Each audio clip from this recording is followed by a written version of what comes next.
मेरे प्यारे बच्चों, बहुत बहुत स्वागत करते हैं आप सबों का आपके अपने यूट्यूब चैनल में। इस वीडियो में हम पढ़ने वाले हैं क्लास 8 बिहार बोर्ड की विज्ञान विषय की जो बुक चलती है उनके आज हम अध्याय नंबर 8 यानी कि दाब और बल का आपसी संबंध, इनके जितने भी अभ्यास के प्रश्न उत्तर हैं उनको इस वीडियो के माध्यम से हम आज देखने वाले हैं। तो चलिए हम सबसे पहला अभ्यास के प्रश्न उत्तर की ओर बढ़ लेते हैं। तो आपका पहला अभ्यास के प्रश्न है कि निम्नलिखित प्रश्नों का उत्तर एक शब्द में दीजिए। जो नीचे लिखा हुआ प्रश्न है उनका जो उत्तर देना है आपको एक ही शब्द में देना है, जिसमें सबसे पहला प्रश्न आपका है कि पृथ्वी द्वारा सभी वस्तु पर लगाया गया आकर्षण बल उसको क्या कहते हैं। तो पृथ्वी द्वारा वस्तुओं पर लगाया गया जो आकर्षण बल होता है वो होता है गुरुत्वाकर्षण बल। तो इसका आंसर क्या हो जाएगा? गुरुत्वाकर्षण बल। ठीक।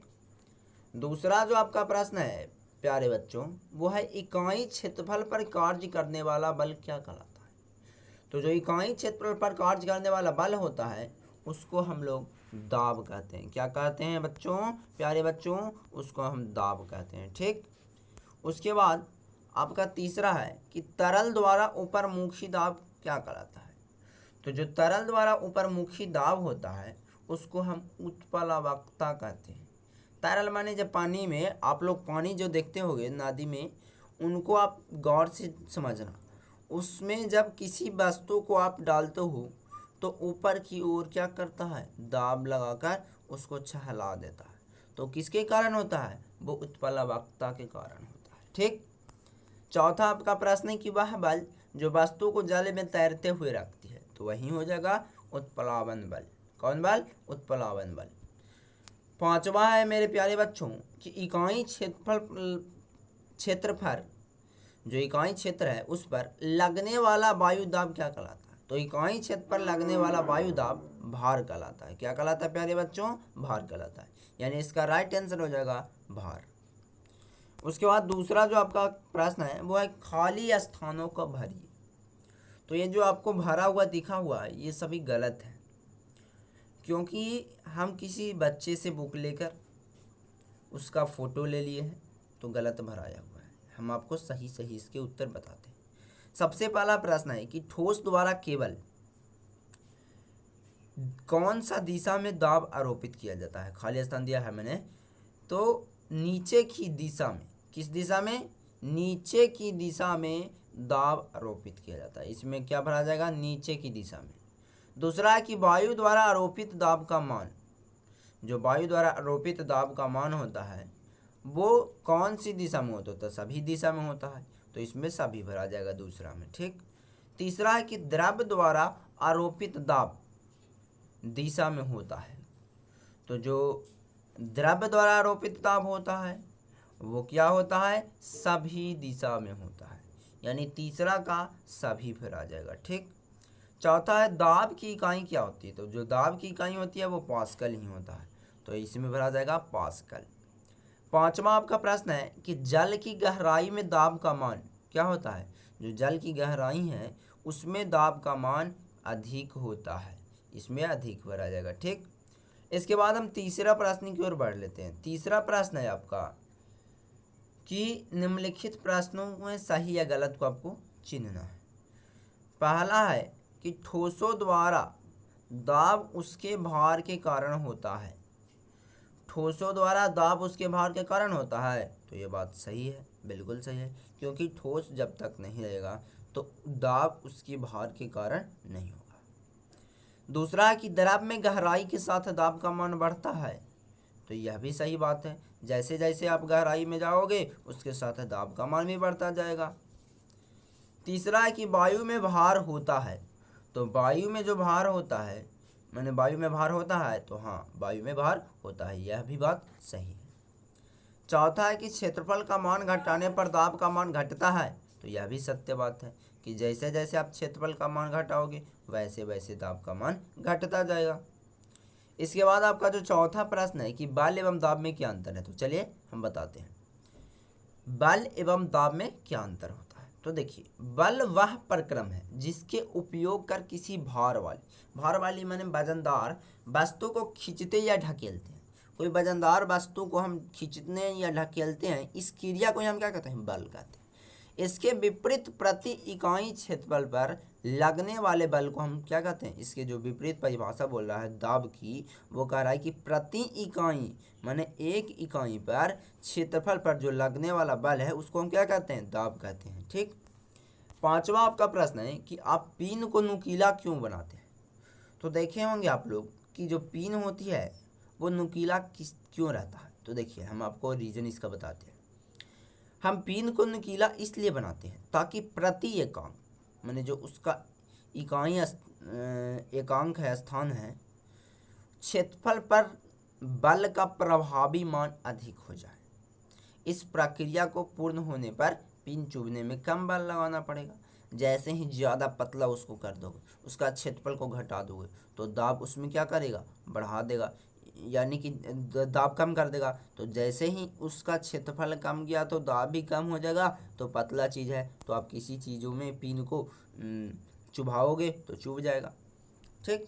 यानी कि पिन को नुकीला इसलिए बनाते हैं ताकि उसके जो क्षेत्रफल है एकांक एक क्षेत्रफल प्रति क्षेत्र एकांक क्षेत्रफल उस पर बल का प्रभावी मान क्या हो जाए, अधिक हो जाए। इसी प्रक्रिया को हम पूर्ण होने के लिए क्या करते हैं, पिन को चुभाने में कम बल लगाते हैं। ठीक। छठा आपका प्रश्न है कि आप अपने सिर पर कितना वायु के भार को ढो रहे हैं अगर आपके सिर का क्षेत्रफल 100 वर्ग सेंटीमीटर है। आप लोग को लगता होगा कि हमारा मान लो आप लोग नापते होगे तो आपका वजन 45 kg है। तो आपको क्या लगता है कि आपका वजन 45 kg ही है? नहीं, वायुमंडल का भी कुछ आप पे भार होता है। देखिए समझिए, कह रहा है कि आप अपने सिर पर कितना वायु के भार को ढो रहे हैं। तो 100 वर्ग सेंटीमीटर क्षेत्रफल तथा वायुमंडल की ऊंचाई के बराबर ऊंचाई के स्तंभ में वायु का भार लगभग 1000 किलोग्राम होता है। अतः जो हम लोग हैं अपने सिर पर 1000 किलोग्राम भार को ढो रहे हैं। कितना? 1000 किलोग्राम। आप लोग को तो अभी लग रहा था कि मैं 45 kg ही हूँ, 50 kg ही हूँ, लेकिन आप लोग समझ लो वायुमंडल का भी भार आप पे कितना लगता है, 1000 किलोग्राम भार। ठीक।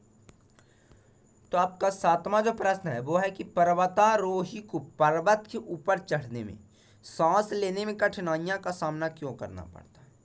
आप लोग देखते होंगे जो पहाड़ों पर चढ़ते हैं पर्वतारोही, उसको पर्वत यानी पहाड़ के ऊपर चढ़ने में सांस लेने में कठिनाई का सामना क्यों करना पड़ता है। तो देखिए जो पृथ्वी की सतह है उससे जैसे जैसे आप ऊपर जाओगे ना तो वैसे वैसे वायु का जो दाब है वो कम होता जाएगा तथा हवा पतली होती जाएगी। और इसी कारण पर्वतारोही जो होती हैं जब काफ़ी ऊंचाई पर चढ़ जाते हैं तो उसे आवश्यकता अनुकूल जो उनकी आवश्यकता चाहिए उसके अनुकूल वायु नहीं मिल पाता है, इससे उसे सांस लेने में कठिनाई का सामना करना पड़ता है। लेकिन अब जितने भी पर्वतारोही होते हैं वो पहाड़ पर चढ़ने से पहले ऑक्सीजन का इंतजाम कर लेते हैं। ठीक। तो आठवां आपका प्रश्न है कि पास्कल ने कैसे दर्शाया कि द्रव सभी दिशाओं में दाब आरोपित होता है। तो देखिए जो पास्कल जी थे ना उन्होंने क्या किया हम आपको अभी दिखाते हैं। पास्कल ने एक टेनिस बॉल लिया, आप लोग यहाँ पे देख सकते हो ये टेनिस बॉल है। ठीक। ये हाथ में जो लिए हुए हैं वो टेनिस बॉल है। ठीक। और उसमें अनेक छोटे छोटे छेद कर दिया। उसमें क्या किए, छोटे छोटे छेद कर दिए। उसने बॉल को दबाकर हवा बाहर निकाल दिया। जितने भी उसके अंदर हवा भरा हुआ था उसको दबाकर उन्होंने बाहर कर दिया। अब दबाए बॉल में ही वह उसे जल से भरे एक जार में डुबोया। तो उसमें तो हवा निकाल दिए थे और उस बॉल को उन्होंने क्या किया, उस बॉल में ही वह उसे जल से भरे एक जार मग होता है, मग, उसमें उन्होंने डुबाया उस गेंदा को यानी टेनिस बॉल को, और बॉल पर से दाब हटा लिया। फिर दाब उस पर से हटा लिया, अपना हाथ से जो दाब लगा रहा था उसको हटा लिया। परिणाम हुआ कि बॉल के अंदर अब हवा के बदले पानी प्रवेश कर गया। पहले से तो हवा था, अब हवा को हम लोग हटाकर जब जार में डालें तो क्या उसमें प्रवेश कर गया, पानी प्रवेश कर गया। तो पानी से भरी बॉल को उसने बाहर निकाला और पानी से बाहर निकालते ही धीरे धीरे दबाने पर पानी चारों ओर छिद्रों से बाहर निकलने लगा। इस प्रकार पास्कल ने दर्शा दिया कि द्रव सभी दिशाओं में दबाव आरोपित करती है। यानी कि जो पानी होती है, द्रव होती है, जितने भी द्रव्य चीज़ें होती हैं वो क्या करती है, सभी दिशाओं में दबाव आरोपित करते हैं। इस देखिए यहाँ पे ये बात बताया गया है। यहाँ पे एक टेनिस बॉल लिया गया है, उसको दाब कर उसमें छेदा कर दिया बहुत सा, और छेदा करके उसको दाब कर उसके अंदर की हवा निकाल दिए, और उस टेनिस बॉल को फिर एक जार, जो आप लोग यहाँ पे देख सकते हो, यहाँ पे जो दिया गया है एक जार यानी मग, उसमें पानी भरे मग में उस गेंद को डाल दिए, हवा निकाल कर डालें। ठीक, तो डालने के बाद उन्होंने अपना जो हाथ से दाब लगाए थे उसको हटा लिया। तो वो देखें कि उस बॉल के अंदर हवा के बदले क्या भर गया, वायु के बदले क्या भर गया, तो उसके अंदर जल भर गया। और जब उसे वह निकाल कर थोड़ा निकालें तो देखें कि सभी दिशाओं में उससे जो जितने भी छिद्र थे उनसे द्रव्य बाहर निकलने लगे। तो इस प्रकार उन्होंने सिद्ध कर दिया कि जो द्रव होती हैं, जितने भी द्रव होती हैं वो सभी दिशाओं में दाब आरोपित करते हैं। ठीक, तो आप लोग समझ गए होंगे। अब अगला प्रश्न है आपका 9वां प्रश्न, और इस अध्याय का आखिरी प्रश्न है कि आप किसी स्थान पर वायु दाब कैसे निकालें। एक साधारण वायु दाब मापी निर्माण एवं क्रिया विधि का वर्णन कीजिए। तो देखिए हम आप लोगों को बताते हैं इसके उत्तर। 9वां प्रश्न आपका क्या है कि आप किसी स्थान पर वायु दाब कैसे निकालेंगे। सबसे पहले ये हम बात समझते हैं। तो देखिए जो वायु दाब होती है उसको निकालने के लिए हम किसका प्रयोग करते हैं, मैनोमीटर। मैनोमीटर को बनाने हेतु आवश्यक सामग्री अगर सबसे पहले हम लोग ले लेंगे जितने भी, तो मैनोमीटर को बनाने हेतु सामग्री एक यू आकार का एक ग्लास ट्यूब, एक प्लास्टिक का कीप, गुब्बारे का एक छोटा टुकड़ा, धागे का छोटा टुकड़ा, रबड़ इत्यादि ले लेंगे। ठीक, प्रक्रिया आपको क्या करना है, एक यू आकार की नली लीजिए। ये आपको यू आकार की जो नली दिख रहा है इसको ले लेना है, जिससे दोनों सिर खुला होता है। इसके जो दोनों सिर है ऊपर की वो खुला रहेगा। यू नली पर मध्य के निश्चित दूरी पर दोनों नली को अंशांकित कर देते हैं। यू नली में कुछ रंगीन जल भर देते हैं। यू नली के दोनों बाहों पर जल के चिन्ह के स्तर को नोट कर लेते हैं। एक प्लास्टिक की कीप लीजिए, इसके बड़े वाले मुंह पर बैलून की झिल्ली को बांध देते हैं। यहाँ पे आप लोग देख सकते हो कि इससे एक पाइप लाएं इस कांच की नली से, यानी यू आकार की जो शेप था उससे, और उसमें एक प्लास्टिक लगाकर उसके ऊपर उन्होंने क्या लगा दिया, बैलून लगा दिया, और इसमें पानी भर दिया, रंगीन पानी। ठीक, उसके बाद देखिए कि जल चिन्ह के स्तर का नोट भी कर लिया उन्होंने। एक प्लास्टिक की कीप लिए, उसके बड़े वाले मुंह पर बैलून की झिल्ली को बांध देते हैं। कीप की पतली नली में रबड़ की नली लगा दीजिए। मैंने रबड़ का नली लगा दिया। इस रबड़ की नली का जो है दूसरी छोर यू नली के बाह में लगा दीजिए। जो यू नली है उसकी बाह में लगा दीजिए। इस प्रकार मैनोमीटर उपयोग के लिए बनकर तैयार हो जाएगा। क्योंकि इसका क्रिया विधि भी इसमें पूछा था, तो हम बता दिए क्या क्या इसका कार्य है और कैसे बनता है। तो कीप की झिल्ली पर ऊपर की ओर दाब जैसे ही आप लगाओगे ना, तो कीप के अंदर की वायु पर दाब लगाता है तो वायु संपीड़ित होकर यू नली के रंगीन जल पर दबाव बनाएगा। क्या बनाएगा, दबाव। तो यू नली के दूसरी बाह का रंगीन जल जो है वो बाह में ऊपर चढ़ जाता है। क्या चढ़ जाता है, ऊपर चढ़ जाता है। आप लोग यहाँ पे चित्र में देखिए, इस साइड में इतना ही है और इस साइड में यानी कि जिस साइड में ये बैलून लगाया गया है उस साइड में ज़्यादा चढ़ गया, तो चढ़ गया। ठीक, रंगीन जल। इसी प्रकार झिल्ली को नीचे खींचने पर नली में रंगीन जल नीचे गिर जाता है।